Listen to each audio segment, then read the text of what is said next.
Սա եւս մի քիչ բախուճուճա, բայց կփորձեմ բացատրել այս հարցը, հա։ Վերաբերվում է սահմանադրական փոփոխություններին։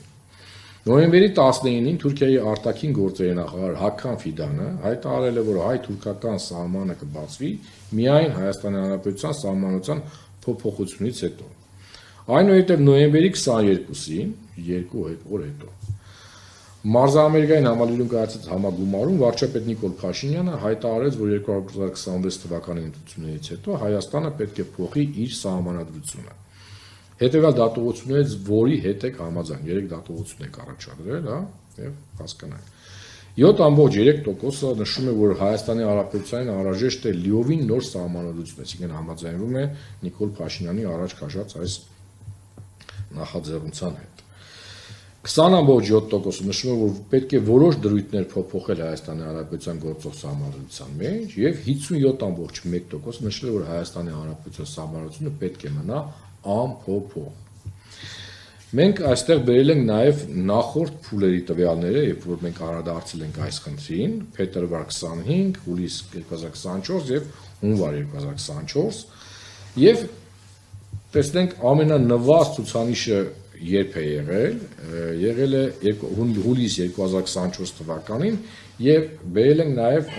այն ժամանակվա հարցի ձևակերպումը, թե ինչ իրադարձություններից հետո ենք մենք դա հարցրել։ Հուլիսի 1-ին Ադրբեջանի նախագահ Իլհամ Ալիևը նշել է, որ Հայաստանի հետ խաղաղության պայմանագիր կնքման կարևորագույն պայմանը Հայաստանի սահմանադրության փոփոխությունն է։ Ինչ եք կարծում, արդյոք Հայաստանի Հանրապետության գործող սահմանադրությունը պետք է փոփոխվի։ Այդ պարագայում, երբ որ մենք հարցրել ենք այդ հայտարարությունից հետո, միայն 3.3%-ն է ասել, որ պետք է դրան համաձայնվել, այսինքն այդ Թուրքիայից եւ Ադրբեջանից եկող մեսիջները հստակ վերում են նրան, որ մեր հասարակության մեջ այդ հակազդեցությունը մեծանում է։ Հիմա նույն այս հայտարարությունները եւ այս վերջի 2-3 ամսվա ընթացքում գնալով հաճախակի այդ հարցի բարձրացումը Թուրքիայի եւ Ադրբեջանի կողմից վերել են եւս ցուցանիշի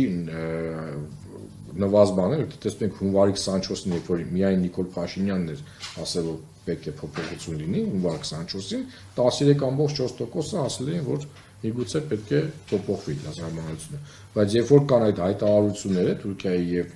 Ադրբեջանի կողմից, մենք ունենում ենք նվազագույն ցուցանիշներ եւ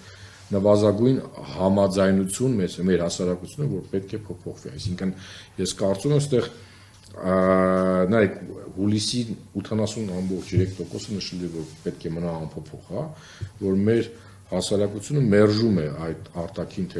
թելադրումները եւ սա պետք է հաշվի առնվի հետագա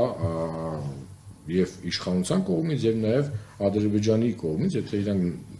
ցանկություն ունեն իրականում խաղաղություն հաստատել, ապա իրենց կողմից են տորպեդահարում այդ նախաձեռնությունը։